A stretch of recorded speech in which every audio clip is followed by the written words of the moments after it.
Hello everyone and welcome back to episode 206 of your favourite Formula 1 show. Yes, Jamie and I return to discuss the Las Vegas Grand Prix, the second Las Vegas Grand Prix in its official capacity, I suppose. It ended up being a pretty decent GP weekend. We saw a lot of kind of interesting racing and everything like that. But of course, as always, first of all, Jamie, how are you doing, sir? I'm very good, thank you. If you haven't seen the news or the race, obviously go and watch that. But yes, we're going to go straight in with a spoiler that Max Verstappen won the championship. I'm very it's pleased. not really a spoiler, is it? We kind of all knew it was going to happen pretty soon. We did. Brazil was what clinched it, but yeah, very, very happy. Title number 4, which I like to get it straight in the door because I've already been told by a few friends that it's title number 3. So, classic. I mean, I'd argue it's title number 1. Yeah, he wasn't handed this one by Johnny Herbert in Parc Ferme, so does it really count? Exactly. Well, he didn't win it in a sprint race either. You can't. Well, actually, to be fair, Jamie, he doesn't actually get this one for the one very simple rule. What, he finished 5th? No, because Hamilton and Button won their title. Well, yeah.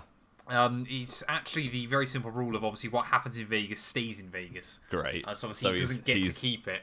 He's Vegas champion only. Exactly. Yeah, he's wiped out from all other championships this year. Great. But yeah, we'll get into it. It was a good Grand Prix weekend. 6 a.m. was a bit brutal, but and no, hang on a minute. We said this last week that we don't mind the 6 a.m. starts. No, I know. We can't now pretend that we hate them. I don't hate them. I just should have gone to bed earlier. That was the problem. What time did you go to bed? Like half midnight, like an idiot. What? Why? I don't know. That makes me hurt just thinking about it. It wasn't the best idea. I can't remember the last time I would have stayed up past midnight. Not because I'm an old man or anything. Just I don't do anything fun. Well, that means you are an old man. Fair enough. Okay. So let's move on. let's just. I mean, we ended up luckily recapping pretty much everything we wanted to last week, didn't we? In the end, after there was so much news that came out the morning after we recorded the podcast the week before. Then, it seemed like there was not any other particularly major news to kind of catch up on throughout the rest of the weekend, or heading through the rest of the week into the weekend. But pretty quickly, Jamie. I think no one had really predicted it heading into the weekend, but very, very quickly, one team kind of proved themselves to be quite a dominant force. Yeah, and we had a bit of a throwback to the 2010s with Mercedes, just absolutely rapid. And they topped every session on, I guess, is it Thursday night and Friday night? Where practice happens in Vegas, I guess. I mean, spoiler alert, they topped every session all weekend. They did. But yeah, practice especially. Well, Lewis Hamilton was quickest in FP1 and 2, wasn't he? And then couldn't really tell you why, which is always a good sign. And yeah, that Mercedes is either like a castaway 4th quickest or the fastest by a mile. That's it. There's no in between.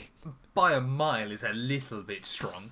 I mean, to be fair, actually, you say that, Jamie. There is a pattern forming, with the exception of Belgium, if I'm not mistaken. It's cold, isn't it? It's a cold. They've taken pole position, obviously, at Silverstone and Canada. The Mercedes just works its tyres in a way that really works in cold conditions. Because obviously Pirelli forced the tyre pressures up, and for some reason Mercedes don't struggle anywhere near as much as anybody else because of that. So it's high-speed, cold conditions. That's what Mercedes like. So well, it wasn't even the high-speed nature of those circuits, because obviously all the other high-speed tracks, they haven't been that great, with the exception of Belgium. Yeah, I guess. But then they've all been warm, so... Yeah. Is there any cold, low-speed tracks? Not really, are there? I was going to say Barcelona, but not anymore, because that's in the middle of June. And that's not cold either, yeah. Brazil? There's not that many low-speed tracks at all, to be honest. Yeah, Southern Hemisphere. There just aren't really anymore, are there? I don't think there are. I mean, you don't really get many cold Grand Prix, do we? Maybe Suzuka, but I don't really... I mean, that's high downforce, isn't it? Yeah, but regardless, they were very quick. They weren't. It was kind of one of those things where I saw that on Friday morning. I was like, oh, this won't last. And then it kind of just did, very oddly. Yeah. Like we said, Mercedes didn't really know what was going on with it, but I think once you kind of look at the data, you kind of go, I suppose that does make sense. But what was easily way more fun than that was the fact that Red Bull somehow brought the wrong rear wing to Vegas. Yes. They packed the wrong one, which is quite funny. Which is hilarious, and someone's going to be losing their job over that. But yeah, because this kind of thing is all done well in advance, like months in advance. You've got to put all the shipping tags and make sure all the parts get put in the right boxes and end up at the right place. Because for parts like rear wings, front wings, in the middle of a triple header, they won't use the same one they used in Brazil, for instance. Unless you're Red Bull, apparently. Or maybe that was the error. HRT. Did you ever know this about HRT in 2012? What, they only didn't have any spares, did they? Well, they didn't have any spares, but they also had no separate wings or anything. So they used exactly the same car at both Monaco and Monza. That is funny. That is very funny. It doesn't surprise me at all. They were a joke. Oh, no. But, yeah, quite amusing. But yeah, the rear wing thing was so funny. We ended up with a speed comparison, like a lap comparison chart on a Red Bull versus Sauber on social media. That was very fun. Yeah, Sauber faster throughout a lot of the lap. Yes, and Red Bull were losing, 6/10 on the straight lines? Something like that, yeah. No, I think that was just on the strip, wasn't it? They were 6/10 down. Yeah. So they took a saw to it overnight, basically. And then the rest of the weekend, Max had these big dints in his rear wing where they just took some of it straight out, which can't have been the best for the aerodynamic efficiency, but it made it faster on the straights, so why not? Yeah, and I mean, it did end up... I think, to be honest, Red Bull kind of always knew this wasn't going to be a particular... I mean, they probably should have known going into the fact that last year they weren't really the fastest car here either. Ferrari, obviously, this circuit worked well for them. For kind of the same reasons it's worked for Mercedes this year. They were just able to warm up the tyres much better than anybody else could. But I think Red Bull... I mean, let's be fair, since really Barcelona, with a couple of exceptions, Red Bull really haven't obviously been...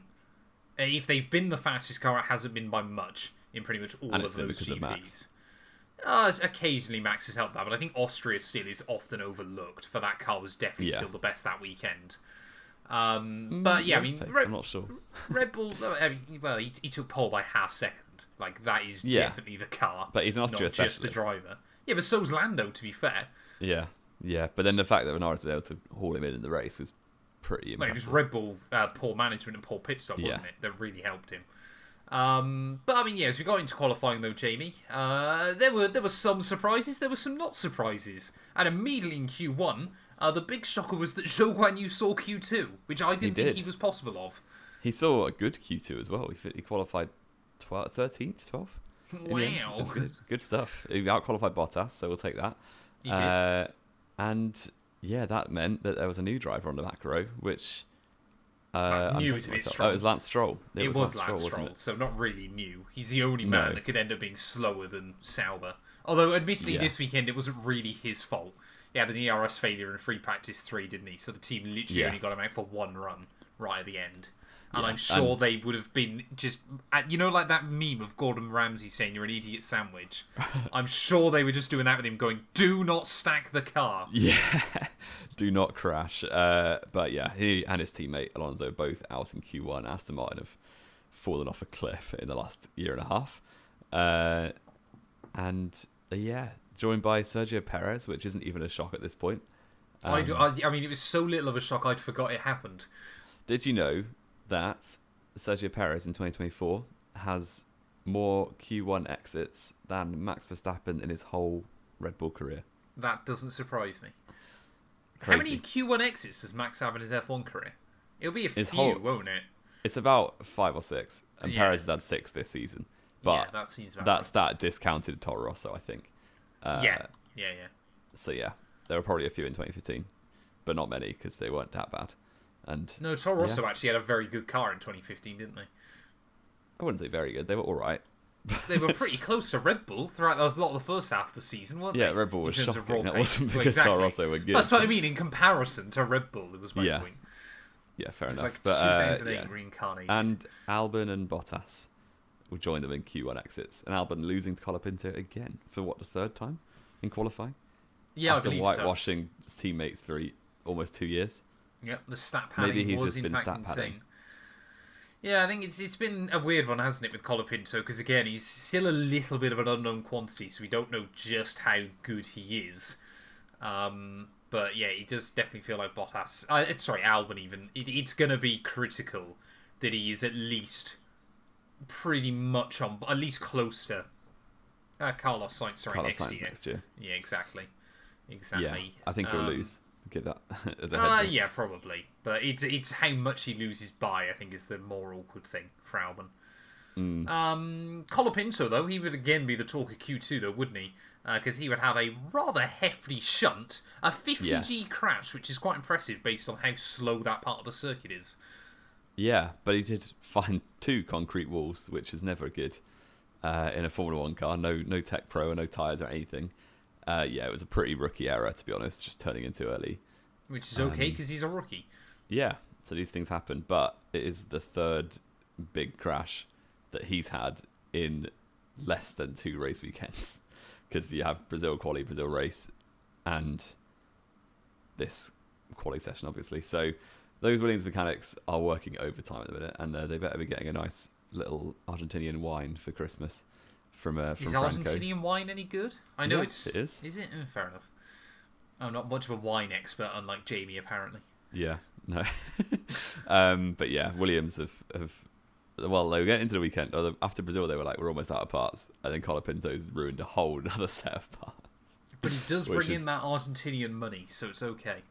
Yes, yeah. So those shirt sales in Argentina will be paying for the chassis repairs. But it did make me laugh, because I saw the amount of tweets I saw, obviously, when they posted the footage of that crash going, Williams need to make the car more drivable. He's turned into a concrete wall. Yeah. It's not about the car It's not that he's had massive oversteer into that wall. He's just turned in too early. In fact, if the car understeered more, he would have missed it. So exactly. If the car was worse to drive, it would have saved him. Exactly, and that brought out a red flag. Actually, not immediately, but nobody complained about it this time because it didn't affect Max Verstappen. Because Gasly, actually, I noticed, went through to Q3 after the yellow flags were out already. But the red flag wasn't out yet, so it was fine. He was ahead, though, wasn't he? He was ahead, yeah, so he didn't go through the yellows. Yeah. But if they'd have called it... But red flags can't get called automatically, don't you? No, it has to be someone's actual input. So they cannot automate a red flag procedure because, of course, if something bizarre happened and it automatically flagged one, would be a big issue. So it always takes a few seconds. But of course, obviously, at the end of a session and in local yellows, right at the final corner, it was only Gasly that could get through anyway. I saw apparently Liam Lawson got absolutely screwed over by it. And then I saw the onboard from him getting a huge oversteer moment into the corner beforehand, so he'd already messed himself up, but was trying to blame that. Yeah, he probably wouldn't have gone through anyway. But yeah, we had the red flag, which ended the session shortly, so Kevin Magnussen, Zhou Guanyu in P12 in a Sauber. That's worth shouting about. Esteban Ocon, Colapinto 14th, but obviously was going to be starting in the pit lane, if at all, which he did. And Liam Lawson 15th out with him, so yeah. Got Hulkenberg in Q3, classic, as well as Tsunoda and Gasly, and then the usual suspects minus Sergio Perez, who's not actually a usual suspect. I was going to say he's not a usual suspect, is he? Moving into Q3 though, Jamie, we kind of were all hoping it was going to be a battle of the Mercedes, didn't we? Or at least I did. And then Hamilton once again. I don't know what happens to Lewis in Q3s. What Mercedes do to that car? Oh yeah, 103 pole positions. Every close title fight in, he's either got lucky or lost. So, and he worked that one out. Every close title fight he's been in, it went down so one of the ones he's dominated, it's either gone one way or the other. He's either got lucky or lost because he was going to lose 08. Lucky. Timo Glock. I'll behave. And then he lost in 16. He lost in 12. Lost in 10. Lost in 12? He was never in the title fight in 12. He should have been. But McLaren were useless. But Nico Rosberg just handled the pressure better in 2016. So, you know. Okay. There you go. Anyway, Shelf life FC. Hamilton actually got put out in a bad position on his first run. And then locked up He and did spun. Then make a mistake. He didn't spin. He just locked up. Well, he spun it round out. to get, yeah. No, he spun it round on purpose. Slightly different. But yeah, actually, Jamie, my prediction for a Carlos Sainz pole was almost bang on, wasn't it? It almost was, and I encouraged you to go for that, and then almost screwed myself over. Yeah, you did, which is quite funny. But yeah, George Russell took it back by a tenth at the last, which he looked favourite all throughout qualifying, to be honest. Especially when Hamilton took himself out of the running. So yeah, Russell got pole position in that rapid Mercedes. Rapid. And then his Just teammate, not his well-suited. teammate, his engineer, sorry, said the weirdest thing on the radio. I don't know what Zubabar means, but there you go. I George assume Russell. it's a Vegas term. It could be, but yeah, George Russell loves a weird radio message, doesn't he? So to celebrate, He's a cool guy. he's very, very cool. And yes, I'm looking at race notes. That is not who qualified second. No, it is not. Yeah, I mean, Carlos the Sainz big shocker. qualified second. Carlos Sainz did qualify P2, but easily the best one was Pierre Gasly. Yeah, And I don't get how so many people didn't notice this, but it was just in his positioning on the road. He had so much slipstream, it was insane. He got just a mad nailed it. slipstream. Exactly. But fair So play. And he the fact that absolutely Verstappen deserved and it. Norris and Leclerc had already completed their laps, and then Gasly went second. It was like, what the heck is going on? Gasly out-qualified the top 4 in the championship, Yeah, which is Yeah, with in an what has Alpine. usually been, the 8th or 9th fastest car this year? Probably 8th fastest. Williams probably just were eighth on average. a Yeah. bit lucky. And then Alpine got incredibly lucky. The fact that Alpine, like we were talking about this yesterday, had Max not made his way through Brazil, we could have had 5 teams with a 1-2 finish this year, is absolutely insanity. Yeah. Yeah, mental. That actually takes us on to our quiz, which I'm going to put in here. Oh, you're going to segue here? This is a very early quiz. Because you mentioned teams getting 1-2 finishes. Yes. Spoiler, Mercedes got one. They did. Which makes it 4 teams to get a 1-2 finish in 2024. 4. Yep. Yeah, that's the year. Is that my quiz? I've just got to guess which year this is. No, it's not. But 8 teams on the F1 grid have scored a 1-2 finish ever in their history. So I'm going to help you out because I'm going to give you, if you need it, the races of their most recent 1-2 finish. And you've got to name who else was on the podium in those races. No. Okay. So, I'm sure we don't have a time limit for this. No, there's no time limit. Okay, so that was Carlos Sainz. Correct. Second most recent was Ferrari. Which was Cota? It was. Oh, was that? That was Max. It was. Max Verstappen, third place. Next it was McLaren. That was at Hungary, wasn't it? Or have they had one since then? Yes, it was Hungary. That was... Was that Charles? Try again. It wasn't Lewis, was it? Yeah, it was. Lewis Hamilton. Oh, it was Lewis. He got 4 podiums in a row, didn't he? Yeah, I forgot about that, yeah. Red Bull was the next most recent. Where was that Shanghai? Oh no, that was before Shanghai, wasn't it? It was Japan, 2024. Yes. Was that Lando? No. This is going worse than I expected. Was it Charles? Nope. No? Carlos? Yes, it was Carlos Sainz. The next most recent is actually Sauber. Oh yeah, 2008, Canada. Yes. That's mad, isn't it? Oh, he was on the podium with them there. Obviously, wouldn't have been Lewis, wouldn't have been Kimi, wouldn't have been Nico Rosberg. Not that you got one podium anyway that year. He but did. just to That make was a point, Australia. You're gonna tell it. Yeah. Oh, my alarm's going off. Oh no. Nope. Was it Massa? No, Massa got disqualified. Oh, I thought that was 07. Oh, that was 07. It wasn't Massa. Yeah, I was gonna say, was it Kovalainen? No. No. I'm gonna put you out of your misery. It's one of our favourite quiz answers ever. It's not David Coulthard, is it? It is David Coulthard. Oh, I thought that was because I was going to say DC, but I thought that was 2007 for some reason. Maybe he got a podium both years. Maybe. But yeah, DC. No, it wasn't DC the year before. That was Heidfeld and Wirtz, wasn't it? In 07 with Hamilton. Fair enough. Yes. Alpine is the next most recent. Which would have been somewhere in 2006. Malaysian Grand Prix. Was it Schumacher? No. Was it Massa? No. Was it Raikkonen? No. Oh dear. Was it Montoya? No. Was it Jenson Button? It was Jenson Button. Yes. You're currently on 3 out of 7. No, out of 6. Sorry. Oh, I didn't Next realise up, I was getting scored like that. I just thought I was having to get 'em. Williams in '03, French. Oh, was that Schumacher? Yes. Hey! And the last one, Aston There's Martin. one more. Aston Martin. Oh god, this would have been like in the late 50s, wouldn't it? No, in '98 Belgium as Jordan. Oh, as Jordan. Sorry.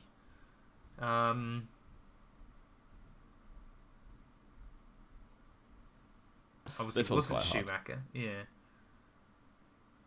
I was going to say, it's not David Coulthard again, is it? But I don't think it was. Well, he got binned off by Schumacher, didn't he? Oh, he did, didn't he? Yeah. Wasn't Hakkinen. He was already gone. Yep. Was it? It wasn't Irvine, was it? It wasn't Irvine. I think this guy drove for Sauber, if that helps.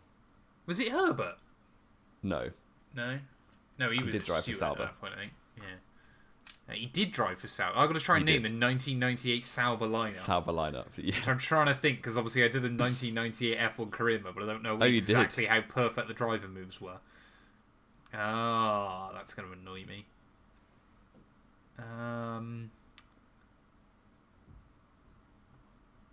Wasn't a Lacey or something like that? It was a Lacey. There you go. Oh, it was a Lacey before he went back to Jordan.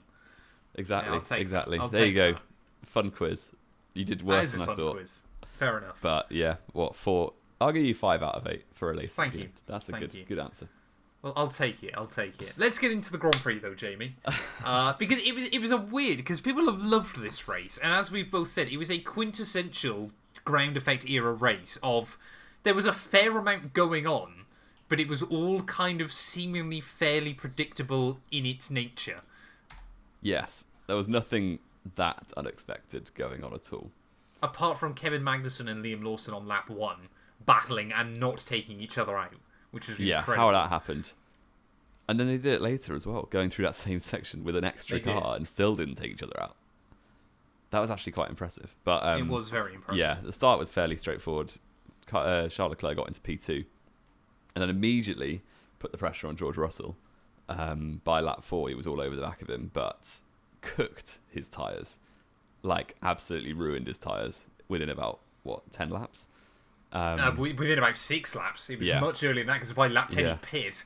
He did, yeah. So Sainz jumped him, Max jumped him, then Max actually got past Sainz as well, and they're like, oh, well, that's the title done, isn't it?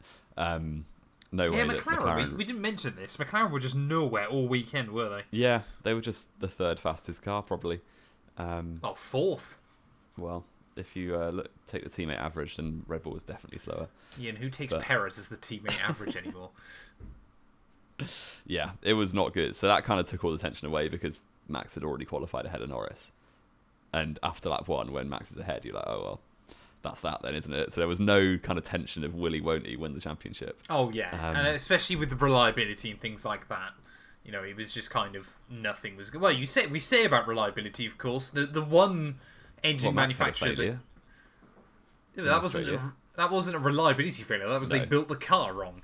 To be fair, true. But I mean, we did have one mechanical failure, didn't we? Pierre Gasly, who after telling the team he had no power, they said there was nothing on the sensors as they cut to a shot of his engine pluming smoke at the final couple of corners. Yeah, and that was a real shame because he was still running 6th place. It was going to be a really depressing afternoon, though. He was going to drop down to 8th or 9th by the end. Well, yeah, he would have had a chance to be in that Tsunoda Hulk battle, probably. Yeah, But yeah, sad for him that he didn't get the chance to fight in that place. But yeah, his teammate actually invented his own pit stops. That was quite fun. He did, didn't he? Which is hilarious. He basically gave himself a drive-through because he had a miscommunication. So that was Alpine's high from Brazil was absolutely brought crashing down. Oh, in the most Alpine way possible, that it was a mechanical failure and a strategy blunder. Yeah, exactly. I mean, they are basically Ferrari, just with less money and prestige, aren't they, Alpine? And success, yeah. The cars blow up more. They're just as bad on strategy. They're a works team that's just useless. And they're meant to represent a country, but it's a worse country, so... Yeah, is France a worse country than Italy? Remind me where your parents live? Yeah, but Italy's better, for sure. Is it? Okay, fair enough. Yeah, I suppose French viewers have gone. If we actually have any French viewers, but there's not a chance. We may as well back the Italians here. With not a chance we have a French viewer. We got interested though, didn't we? Because it was kind of the toss-up between whether it was going to be a one-stop or a two-stop strategy. And then pretty much by half distance, everyone had worked out, because the mediums or the softs just didn't know. It was all mediums, wasn't it? Apart from Alonso at the start. Perez. And Perez, who went on hards. But everyone kind of realised that the mediums could do about 15 laps, and the hards could do about 25. So it was kind of everyone worked first 2 sets of tyres too hard. So it was just everyone went to hards for the second half of the race. But we did get that bizarre moment with Carlos Sainz, which I've got no idea how he still didn't get a penalty. Oh, I don't know. It was just weirdness all around that lap, because you had Sainz who's cooked his tyres a bit quicker than everyone else. Leclerc's right behind him. Hamilton's right behind the pair of them, who's worked his way from 10th. And they just ordered Sainz to let Leclerc through when he's got about 0.2 of a gap to put himself back into. He did manage it, which was very impressive, but it was just a bit unnecessary. And then a lap later, Hamilton's got him as well. Hamilton's pitting. No, it was the same this lap. was instantly. Yeah, instantly. So Hamilton was still behind him. They box Sainz. Well, they don't. Sainz calls a box himself. And then coming into the pit lane, they weren't ready for him, so he straight lines the last corner. And nobody ever mentions it. And on the commentary, they were like, that's a Stonewall pen. Yeah. And in my head, it is. The only one I can think of... Apparently, though, it's not. The only other one I can think of was Germany 2018 with Hamilton. But obviously that was different circumstances because, like, they say in force majeure situations, which basically means if you, like, unexpected situations where you have no other choice, it's okay. And I guess if you take in Germany 18 as a precedent, it was, again, a miscommunication where they told him to box and then told him to stay out. Apparently, the rule is, because the other example that obviously people were given was, I think it was Sonoda, wasn't it, in Austria a couple of years ago, got like 3 penalties for cutting the pit lane entry line, didn't he? If you remember this. Yeah. Apparently the rule is, obviously, on exits, it's always enforceable. Like, everywhere, Yeah. it is just the rule. You cannot go outside the white line. Apparently on entry, it's only if it's been noted by the FIA before heading into the weekend. Yeah. So, but I always thought as well, because obviously it was the big thing with Baku, wasn't it? Of, there's an extra blue line on the pit lane entry line. Yeah. Which was only there to, obviously, to remind drivers they cannot go the other side of that line to defend and things like that.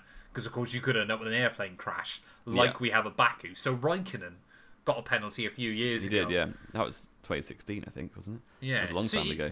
It was kind of one of those ones where they were going, obviously, everyone was there going, but it's definitely a penalty, and Ferrari went, it's not in the rules this weekend. And the FI kind of had to go, oh, yeah. I guess we forgot to do that. So, well, the race director was first day on the job, wasn't he? So maybe he just forgot to put it in the driver briefing.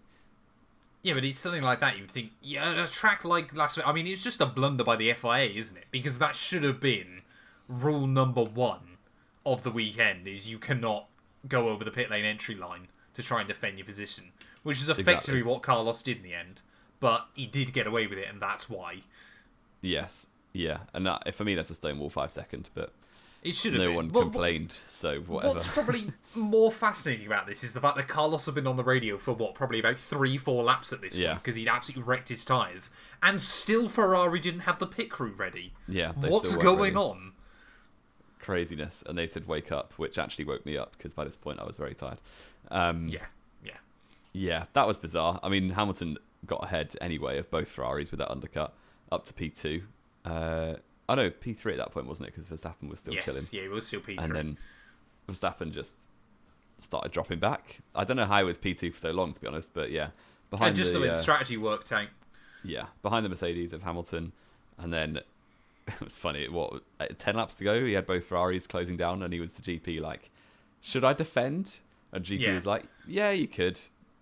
If you feel like it, I suppose. Who really cares at this point, mate? Yeah, exactly. And he knew what he had to do, was beat Norris, and that was never looking in doubt, really. Also, Piastri got a weird penalty for not being in his grid spot. But yes, from the outside, it looked like he was fine. But I guess it looked way too far forward to me when I saw it. Yeah. I'll go back and look at that then. But it's a weird one. But yeah, McLaren was not at it at all. They were just chilling in 6th and 7th the entire race. They basically just became... Mercedes and McLaren just swapped this weekend, is basically what happened, wasn't it? Yeah. Mercedes suddenly went to the best team on the grid. It looks like no one can get near them. And McLaren just went to close to the top 3 teams, but not quite there. Difference is Mercedes actually executed it. But this is the thing. This is what Mercedes George was still saying. know how to win. I don't know if you saw this after the race, but like George Russell said, Mercedes have had one less win than McLaren this year. Yeah. Which is mad to think about. And like you said, Mercedes, every opportunity they've had to win, and Austria, they've executed perfectly and taken it. Yeah, because they're McLaren a obviously well-run just team. don't. Well, Because Mercedes spent 8 years winning relentlessly, so they know how to execute a Grand Prix. Exactly. And But they McLaren know are as still well, learning. obviously, but it's kind of that thing of, Mercedes for them at the moment still, wins aren't going to come by every other week. They still have to roll the dice a little bit with it. And yet they still execute well, and McLaren kind of trip over themselves, do all this, that, and the other. It's... I mean, McLaren have to go back to the drawing board over the winter, is what they have to do, isn't it? I mean, car design's great, and driver lineup's very good, so they just need to get their race management almost They've got sorted all the important pieces there. It's just putting them all together, which is the difficult bit, isn't it? Yeah. I mean, we had that wild move by Perez towards the end, didn't we? Down the inside of both Lawson and Tsunoda. Lawson and Magnussen even. Very, very good move. Don't know how it wasn't a crash. No idea. Especially with Magnussen on the outside. I was expecting him just to turn in. Well, you've got probably Perez and Lawson, as volatile as they are, whatever they get together, and Kevin Magnussen. That's a recipe for disaster. And somehow, it wasn't. I mean, it's basically like having Coke and Mentos is Perez and Lawson, and just a stick of dynamite with Magnussen next to them is like the best way you can describe it. Exactly. But yeah, Perez actually made a good overtake. I can't remember him making many. It is on a couple of B-class cars. It's a couple of cars that like a second a lap slower. But still, for Perez, you got to take what you can take. Exactly. In what, in his own words, has been described as, I think, a suboptimal year, which is quite impressive. I think it's terrible. I think he did say terrible, but do you see Helmut Marko was there saying after the race, he was like, well, factory workers won't get their bonus. It's not based on what Max does, it's based on the constructors. So the factory are going to lose their bonuses for winning constructors because Perez is a slow driver. Exactly. I mean, it just works out perfectly for Red Bull. They get more testing time, more wind tunnel time, and everything else, and they don't have to give out bonuses. They're already making enough money. Like, I'm sure Red Bull, Ferrari, Mercedes are profitable currently in F1. Yes, easily. That was the one thing we forgot, Jamie. We didn't forget one huge piece of news. What was that? GM are in. Oh yeah, Andretti. Not Andretti. They're called something else. Not Andretti. Definitely not Andretti. General Motors, which will be renamed again. The Trojan horse thing. Where it's like, we're just going to rename ourselves to a more credible company, and then they'll let us in, and then we're going to be Andretti. Yeah, that's exactly what's happened. Yeah, exactly what's happened. For 26, isn't it? Apparently. And to be fair, the man who loves a scoop, Eddie Jordan, did call this on the driving, what's it called, Formula for Success podcast that I listened to last week. So he was ahead of the curve, got it right, just like he did when Hamilton went to Mercedes.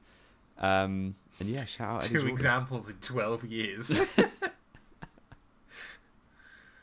Exactly. But that's good news. And Zhou Guanyu might come back. Who knows?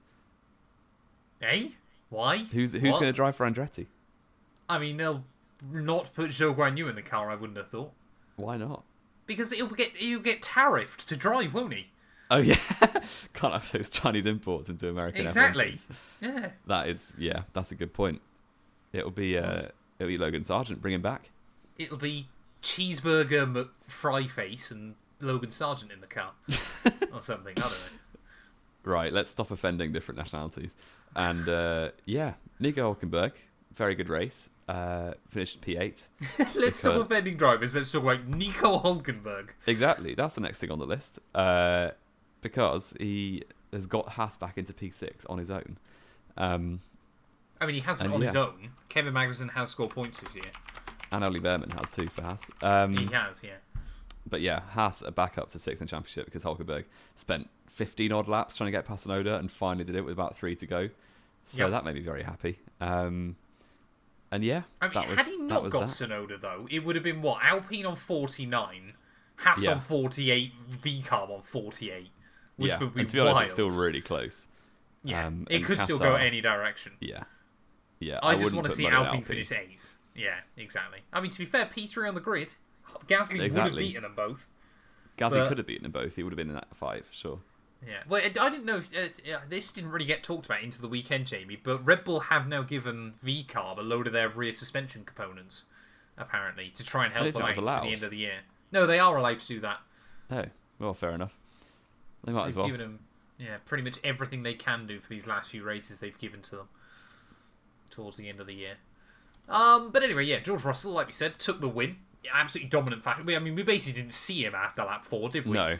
Because he was just coming out front. Hamilton was closing in on him, though, towards the end. Hamilton's race pace in the final stint was 0.8% faster than George, which is mad. Yeah, but Russell had a 10-second lead, so he wasn't going to be pushing as hard, was he? Yeah, but he was still surprised that Lewis got as close to him as he did in the end. And Lewis would have won if he not messed up qualifying, for sure. Well, exactly. Lewis did come through for P2, though, ahead of Sainz and Leclerc. Max in P5, like we said, 4th World Championship, done and dusted.